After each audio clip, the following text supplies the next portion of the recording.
My son-in-law said I was dead weight. Then he needed the one license. Only I had the call came at 11 in the morning on a Tuesday. My son-in-law's voice carried that particular tightness I had come to recognize over the years, the one that meant he needed something and resented having to ask for it. I was in my garage at the time, reorganizing the shelves where I keep my old engineering manuals. The books are outdated now, superseded by software and digital codes, but I have never been able to throw them away. They remind me of who I was before retirement turned me into what Derek once called dead weight. He did not use those exact words to my face, of course. He said them to my daughter Linda at a family dinner 6 months earlier, not realizing I had stepped back into the kitchen to retrieve my reading glasses.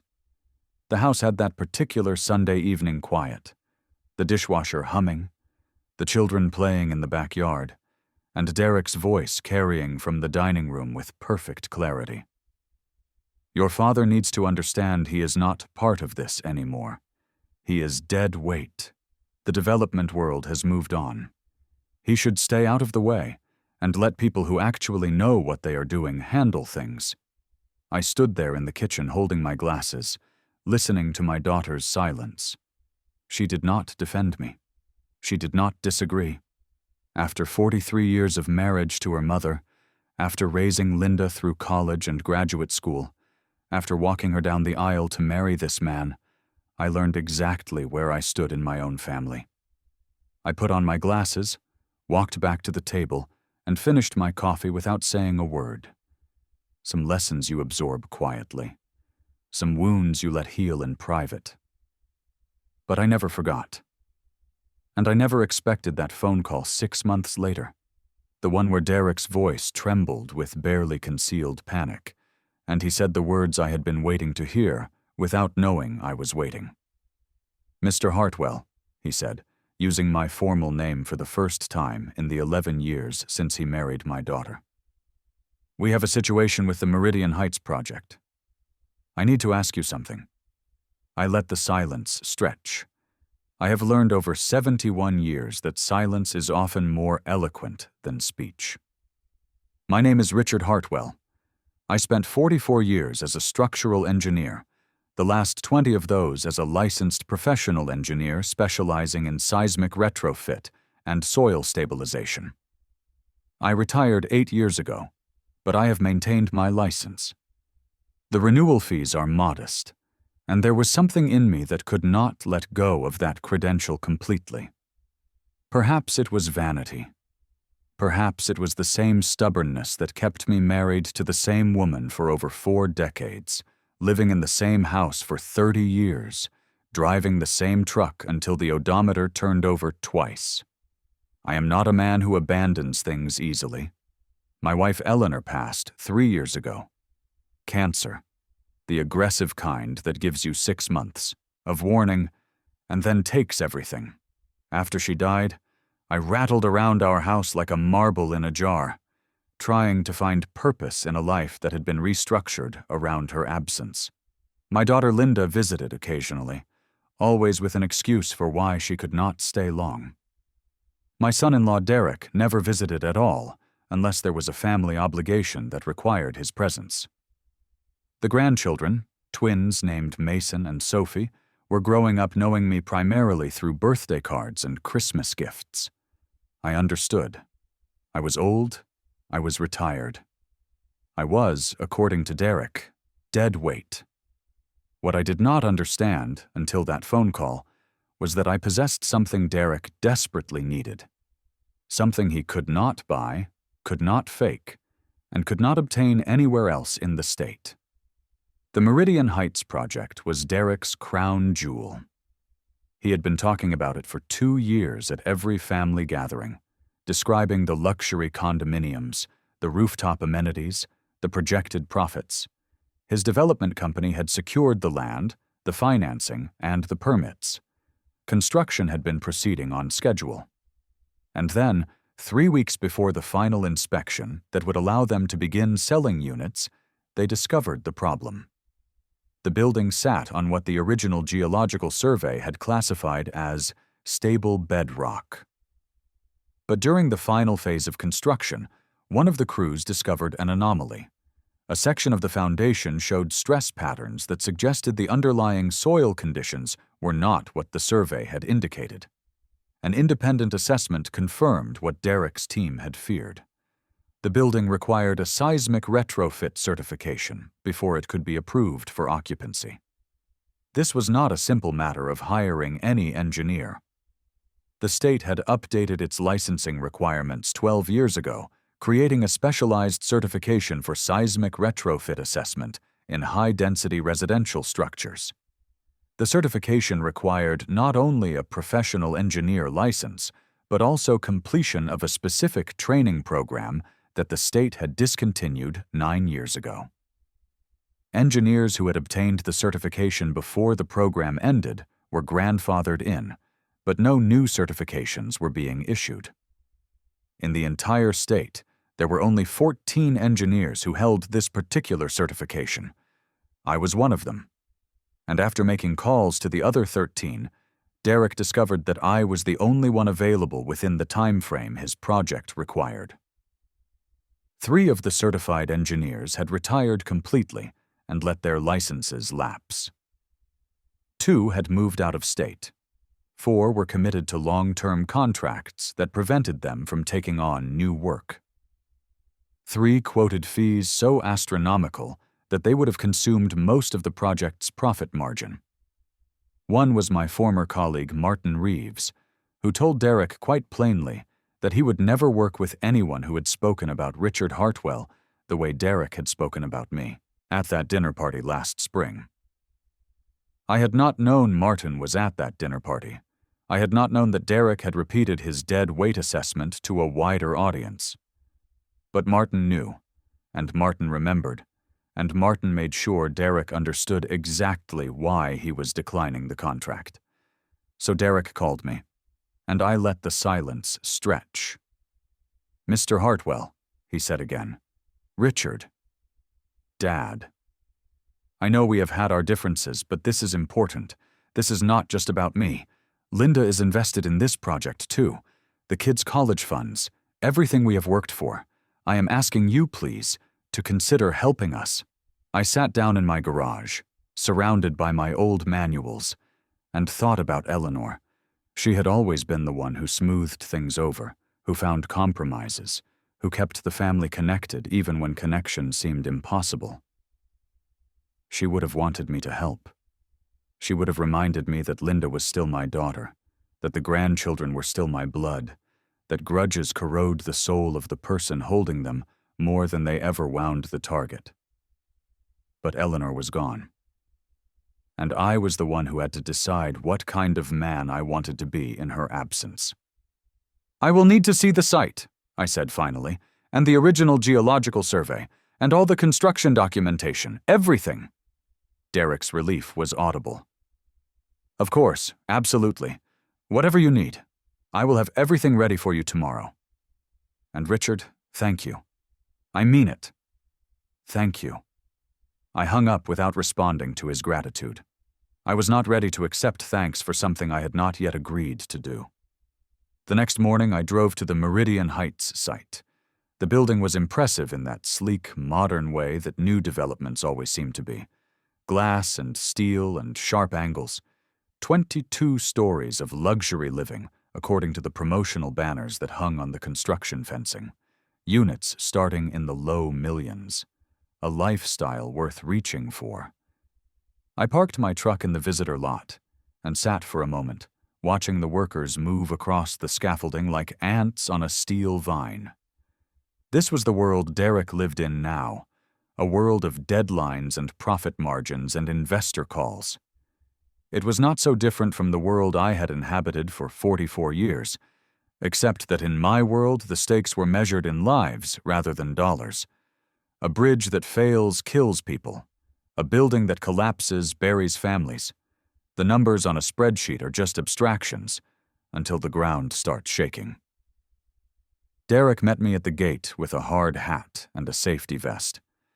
He was solicitous in a way I had never seen from him before, guiding me through the site, introducing me to the project manager, offering coffee and water and anything else I might need.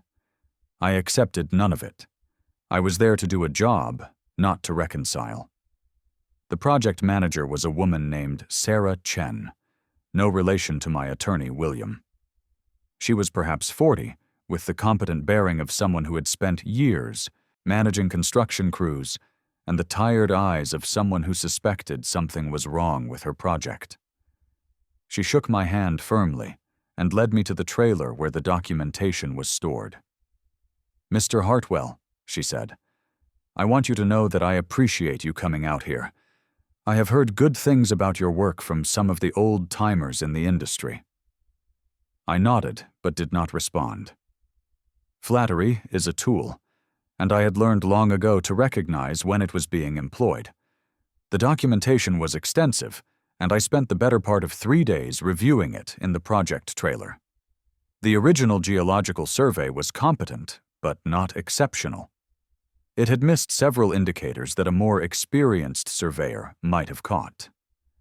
The stress patterns in the foundation were concerning, but not catastrophic. With proper retrofitting, the building could absolutely meet safety standards. I worked methodically, the way I always had. I took notes in the small notebook I have carried in my shirt pocket for 50 years. I made calculations on graph paper, checking and rechecking my figures. I walked the foundation 3 times, looking for cracks and settling patterns that might not show up in the documentation.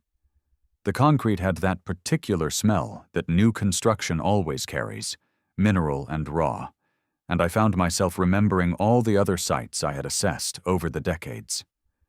The hospital in Riverside that had been built too close to a fault line. The school in Sacramento that needed emergency reinforcement after the Loma Prieta earthquake. The countless bridges and overpasses and public buildings that I had certified with my signature, my name, my professional reputation. Each of those signatures had meant something. Each one was a promise. I am telling you this structure is safe. I am staking my career on it. But as I reviewed the files, I discovered something else. Something that changed everything. The original surveyor had flagged potential concerns in his preliminary report. He had recommended additional testing before construction began. But there was a memo in the file, dated 3 weeks after the preliminary report, directing the surveyor to finalize his assessment and clear the site for construction. The memo was signed by Derek. I read that memo 5 times, making sure I understood what I was seeing. Derek had pressured the surveyor to overlook potential problems. He had prioritized his timeline over safety protocols. The situation the project now faced was not bad luck or unforeseeable circumstances. It was the direct result of Derek's decision to cut corners. I photographed the memo with my phone. Then I continued my review as if I had noticed nothing unusual. That evening, I called my old friend Martin Reeves. Martin had been my colleague for 15 years before he moved to the eastern part of the state to be closer to his grandchildren. He was the one who had told Derek he would never work with anyone who disrespected me. I needed his counsel now. I told him what I had found. The memo, the pressure on the surveyor, the deliberate circumvention of safety protocols. Martin was quiet for a long moment. Then he said, "Richard, you know what you have to do." "I do," I said. "But I wanted to hear it from someone else." "You cannot certify that building," Martin said. "Not with what you know. If you sign off on it, you are complicit in whatever happens next. And if something does happen, if there is an earthquake and that building fails, you will carry that weight for the rest of your life." "I know," I said. "But what about Linda? What about the grandchildren?" Martin sighed. "Richard, you have spent your entire career protecting people. That is what engineers do. We do not build monuments to ourselves. We build structures that keep people safe. If you compromise that now, for family, for money, for anything, then everything you have ever stood for becomes a lie." We talked for another hour. By the time I hung up, I knew what I had to do. I just was not sure I had the strength to do it. The next morning, I requested a meeting with Derek and the project manager. We sat in the trailer, the blueprints spread across the table, the morning sun streaming through the dusty windows. "I can certify this building," I said, watching Derek's face brighten with relief. "But not as it stands. The retrofitting will need to be more extensive than your current plan. You will need to bring in additional contractors. The timeline will extend by at least 4 months, and the cost will increase significantly." Derek's expression shifted. "How significantly?" I quoted a figure. Derek went pale. "That is impossible," he said. "We do not have that kind of budget. The investors will never approve it." "Then you have a choice to make," I said. "You can do the work properly, or you can find another engineer to certify it. But I will not put my name on this building unless it is safe." Derek stared at me. I could see the calculations happening behind his eyes. The anger, the desperation, the recognition that I held all the power in this situation. "You are doing this on purpose," he said quietly. "This is revenge." For what I said. I stood up from the table. "No," I said. "This is engineering. This is what it looks like when someone who actually knows what they are doing handles things. I will leave my preliminary report with your project manager. You have my number when you are ready to proceed." I walked out of the trailer and did not look back. The phone calls started that afternoon. First from Derek, alternating between pleading and threatening. Then from Linda, tearful and confused, asking why I was being so difficult, why I could not just help them this once, why I was choosing to destroy everything they had worked for. I listened to each message without responding. I let my voicemail fill up. I continued my life as if nothing had changed. 3 days later, I received a certified letter from Derek's attorney. It threatened legal action if I did not complete the certification. It accused me of tortious interference with business relations. It demanded that I either finish the job or face consequences. I called my own attorney, an old friend named William Chen, who had handled Eleanor's estate. William reviewed the letter and laughed. "Richard," he said, "they have nothing. You are under no obligation to certify any building. You made your professional assessment and offered terms. If they do not like those terms, they can find someone else." This letter is pure intimidation. "What about the memo I found?" I asked. "The one showing Derek pressured the surveyor?" William was quiet for a moment. "That is more serious. If you have evidence that safety protocols were deliberately circumvented, you may have an obligation to report it to the licensing board. And if you do not report it, and something happens later, you could face liability." I thought about Linda, about the grandchildren, about the family that had already drifted so far from me. "Draw up the report," I said. "I will sign whatever needs to be signed." 2 weeks later, the state licensing board received an official complaint regarding the Meridian Heights project. The complaint included the memo, the preliminary geological survey, the final survey, and a detailed timeline showing how safety protocols had been circumvented under pressure from the developer. I did not make the complaint anonymous. I signed it with my full name and license number. If I was going to do this, I was going to do it openly. The investigation took 3 months. During that time, the Meridian Heights project was placed under a stop-work order. Derek's investors began demanding answers. His financing started to unravel. Linda stopped calling me entirely. I followed the investigation through public records and occasional updates from William. The board had assigned 2 senior investigators to the case, both of whom I knew by reputation.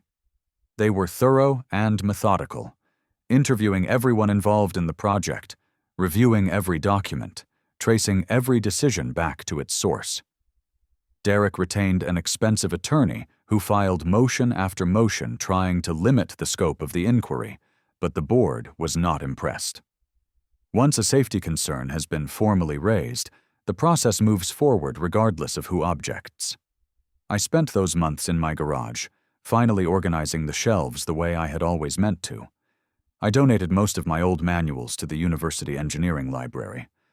I kept only a few, the ones with Eleanor's handwriting in the margins from the years when she used to bring me coffee while I studied for my licensing exams. She had believed in me then. She would have believed in me now. Some evenings I would sit in the kitchen and read her old letters, the ones she had written me during the 2 years when I was working on the Sacramento Bridge project and could only come home on weekends. She had a way with words, my Eleanor. She could describe our daughter's first steps or the way the garden was blooming and make me feel like I was there, like the distance between us was nothing more than a minor inconvenience. "I miss you," she would write at the end of every letter, "but I am proud of what you are building. I am proud of who you are." The licensing board's final report was damning.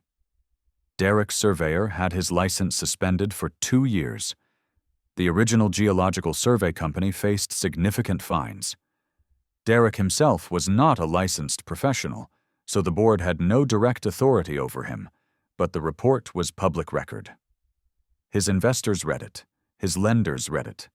His reputation, so carefully cultivated over 15 years in the development business, crumbled like the unstable soil beneath his building. The Meridian Heights project was eventually completed.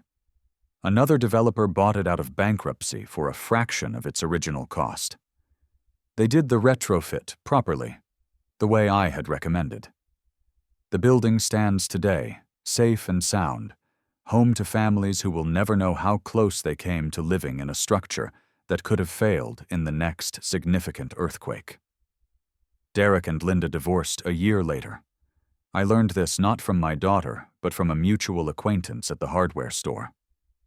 The stress of the failed project, the financial ruin, the public humiliation, had been too much for their marriage to survive. Linda moved back to the city where she had grown up, taking the children with her. Derek disappeared somewhere, presumably to rebuild his life in a place where no one knew his name. I heard later, through the professional grapevine, that Derek had tried to start another development company in Arizona. It failed within 18 months.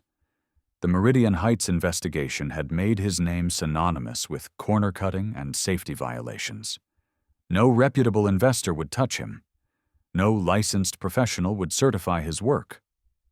The reputation he had spent 15 years building was gone, replaced by a cautionary tale that would follow him for the rest of his career. I took no pleasure in his downfall. That surprised me, perhaps. I had expected to feel vindicated, triumphant even. He had called me dead weight. He had disrespected me in my own daughter's home.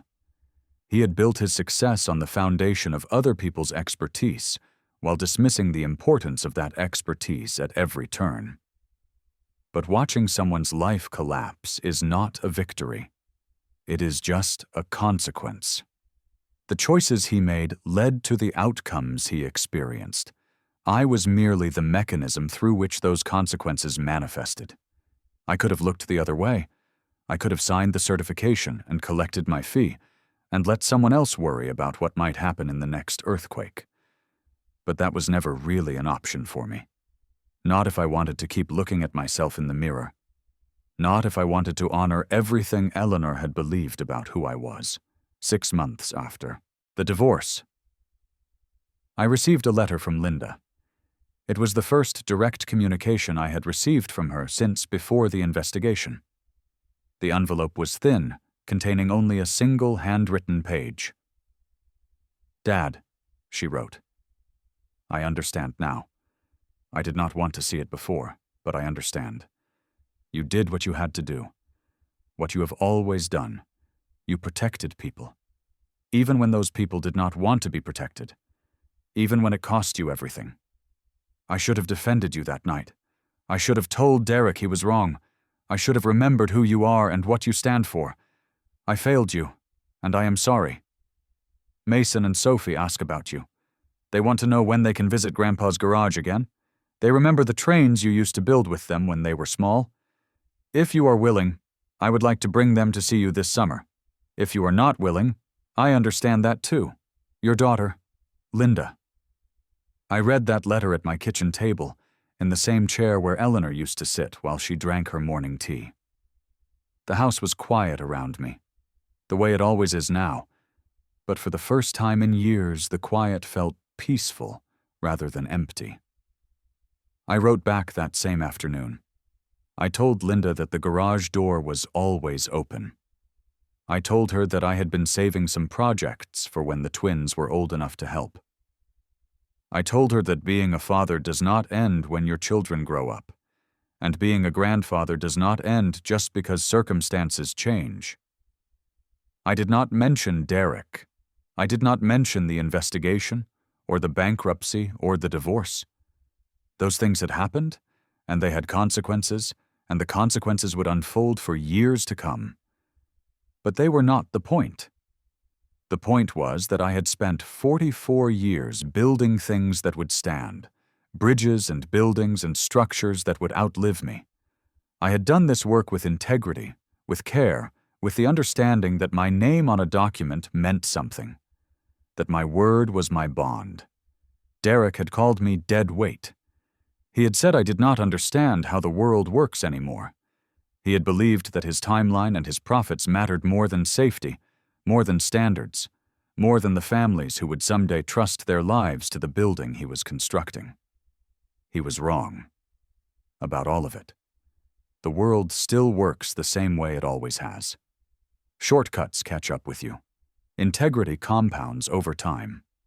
And the people who actually know what they are doing, the ones who spent decades mastering their craft, the ones who hold licenses and certifications and the hard-won knowledge that comes from experience, those people are never dead weight. They are the foundation. The summer came warm and bright. Linda arrived on a Saturday morning with the twins, now 12 years old and growing so fast I barely recognized them.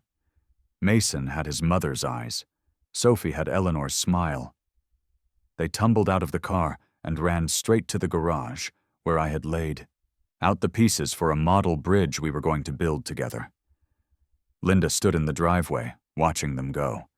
She looked tired, the way people look when they have been through something hard and come out the other side changed but intact. "Thank you," she said, "for taking my call, for writing back, for not giving up on us." I put my arm around her shoulder, the way I used to when she was small and scared of thunderstorms. "I never gave up," I said. "I just waited." We walked to the garage together. Mason was already examining the bridge plans, asking questions about load distribution and tensile strength. Sophie was sorting the pieces by size and color, organizing them with the same methodical care her grandmother used to bring to every task. I spent that afternoon teaching my grandchildren how to build something that would stand. I showed them how to measure twice and cut once.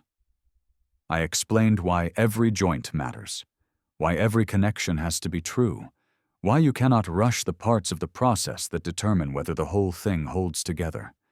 They listened, they learned, they built. And when the bridge was finished, when it stood on the workbench, sturdy and straight, Mason looked up at me with Eleanor's eyes and said, "Grandpa, this is going to last forever." I smiled at him. "That is the idea," I said. "That is always the idea." Later that night, after Linda and the children had gone home, I sat in my garage alone. The model bridge stood on the workbench, catching the last light of the setting sun. The manuals on my shelves were mostly gone now, donated or discarded, but the important ones remained. The ones with Eleanor's notes, the ones that reminded me of who I had been and who I still was. I thought about Derek's voice on the phone that morning, the desperate edge to it, the way he had finally said my name with something like respect. I thought about the memo he had signed, the shortcuts he had taken, the way his ambition had blinded him to the consequences of his choices. I thought about Linda's letter her apology, her understanding that had come too late but had come nonetheless.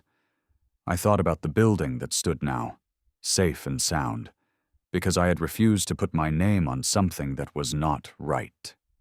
And I thought about Eleanor, who had always known that being right is not the same as being righteous, that integrity is not a weapon but a compass, that the goal is not to win but to stand. I am 71 years old. I am retired. I am a widower, a father, a grandfather. I hold a license that almost no one else in this state possesses anymore, a credential that links me to a way of doing things that the world has largely forgotten. I am not dead weight. I am the foundation. And foundations, when they are built properly, do not crumble. They do not fail. They do not bend to pressure or yield to convenience. They hold. They simply hold.